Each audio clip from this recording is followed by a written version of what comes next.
That's Nick. And that's Joseph. And today we're here to talk about a very special film. White Fire, directed by Jean-Marie Pallardy, which was released on Blu-ray, courtesy of Arrow Video, on May 26th, 2020. When was it originally released? 1984. 1984. Mm-hmm. This film caught me off guard. I am so pleased I watched it. It was so much fun. I was too, reading. I'm not familiar with the filmmaker. He was a model turned filmmaker who's known for a lot of softcore films like Erotic Diary of a Lumberjack and Emmanuelle 3 and Emmanuelle Goes to Cannes. Emmanuelle Lewis. The Emmanuelle film series was famous, like softcore sex series. Okay. And I am a fan of Fred Williamson, so I was excited to see him in this film that's described as a epic saga of exploitation. Oh, how to even tell the story? Because it's straight up Eurotrash. Okay. It's a film about incest. It is. Okay. Oh, all right. So we start the film with a family, mom, dad, brother, sister, young kids, and they're out on the beach when the mom and dad are murdered. So the young boy and the sister, who are named Bo and Boris Ingrid. and Ingrid, yeah. Bo and Ingrid are picked up by this greasy older man named Sam. Mm-hmm.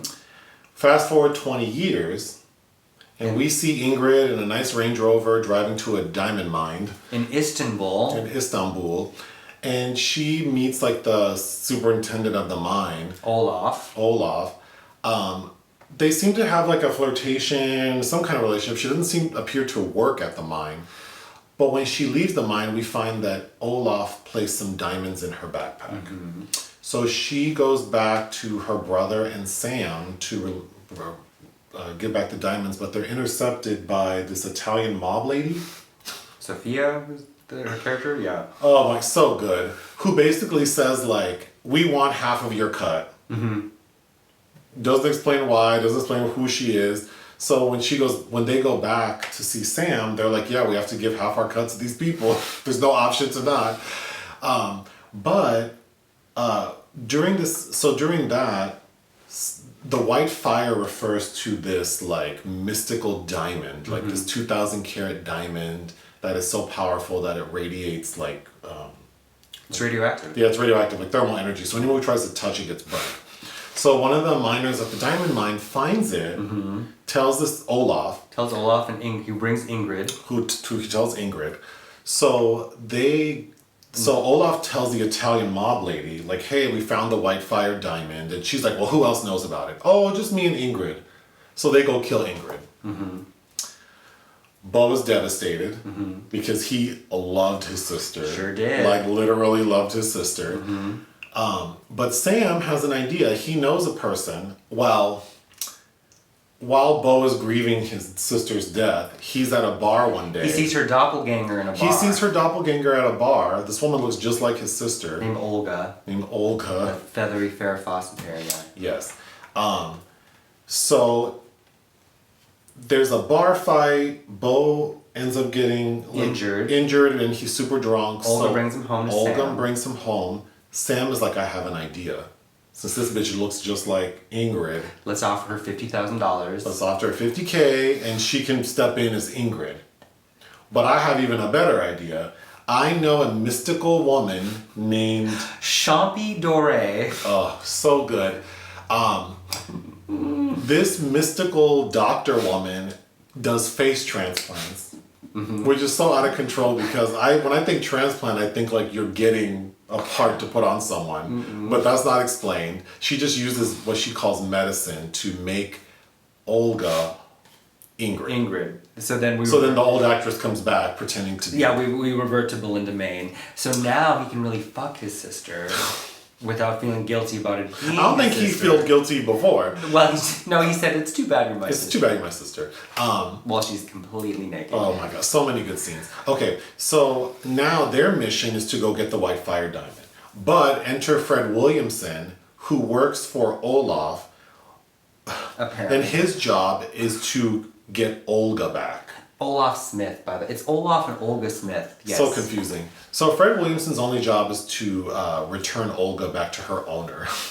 But Olga now looks like Ingrid. So he can't tell it's her. So he's just kind of walking around beating people up. Olga Ingrid is now in love with Beau and asks several times after her her new face is put on, like, he keeps asking her, "Are you sure you want to do this?" Well, yeah. Yeah, fool, like I got a face transplant. Yeah. I'm in. So they go to get the White Fire Diamond. They enlist the help of the Italian mob lady. But then like Olaf double crosses them. It's a whole clusterfuck. They end up not being successful getting the White Fire Diamond because someone like blows up the mine, it collapses, blah, blah, blah. The end of the film is Noah is Fred Williamson, right? Fred Williamson finally like gets Beau and Olga into a corner, like a gotcha. And Beau says, well, hey, I'll give you like a handful of diamonds if you let us go.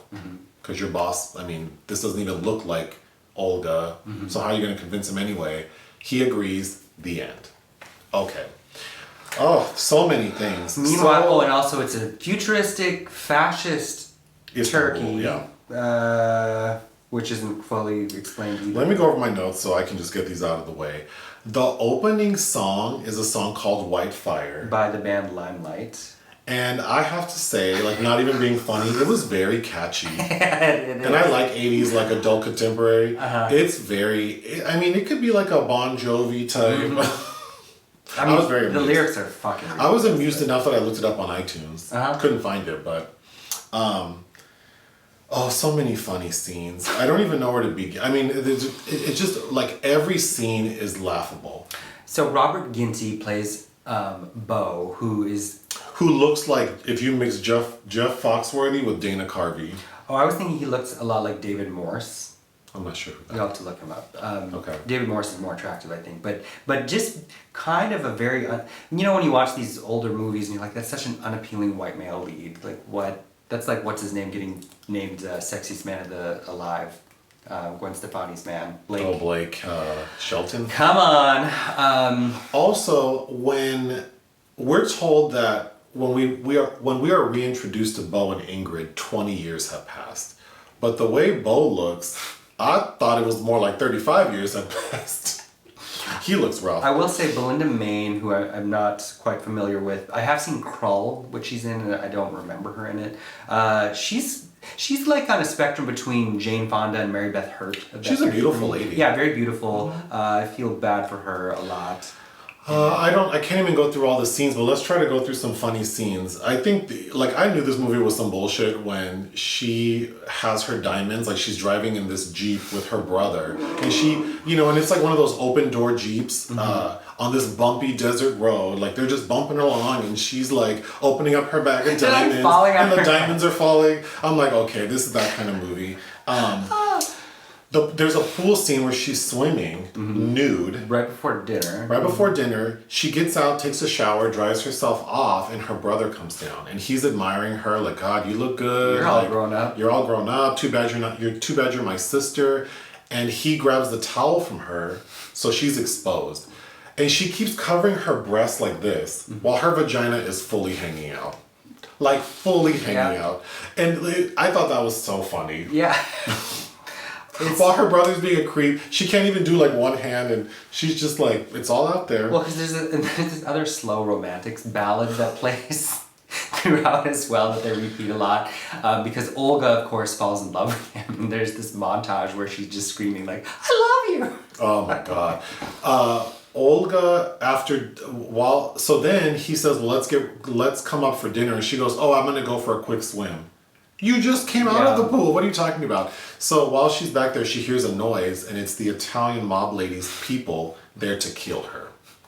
So all of a sudden, Ingrid is wearing like a towel wrapped around her. Oh, yeah. And there's a full-on fight scene with her fighting with this towel that never comes off, which I found very funny. And then when her brother gets to her body, he's all discreet about like making sure she's covered. Yeah, now he wants to cover her up. I was fully expecting him to like finger her or something. Like she's still warm. Because he's a creep. The scene where Sam tells Olga about the face transplant and how it's going to take 3 weeks. And she's like, 3 weeks? Like, what am I supposed to do for 3 weeks? And then when he tells her, like, the doctor is a she. She? And Olga's like, a woman's going to do this. And he's like, she's a remarkable... Champi Dore. Yeah. He doesn't go like, she's a great physician. He's like, oh, she's a remarkable woman. A mystical woman. And she's like, I'm alone. I'm scared. And when she goes to Champi. Then when she visits Champi. It's like she's visiting Mount Olympus in Clash of the Titans. It's like all these like Grecian looking women with flowers. Oh my god. And then Champi is like, my laboratory. Then when you get there, it's just like which is this neon see-through plastic It looks slab like the lobby of like a tanning salon. with that under barrel. With like some x-ray images behind them. And when you see Olga as she's healing, there's it's one band-aid like a chin strap. It's so good. I should have started off by saying the dubbing is it couldn't be worse, but it's so good. The fight choreography too. And the fight choreography is like a joke, but we'll get to that. Like all the fights, there are like 3 bar fights that are just like hilarious. Oh, and all the very sweaty, hairy Turkish extras that are in the film. Oh, and I'm into it. It has some gory scenes too, like Barbarossa, that character that gets like put on the table and they saw his crotch. Like his genitals in half. Yeah. So who released this? Arrow Video.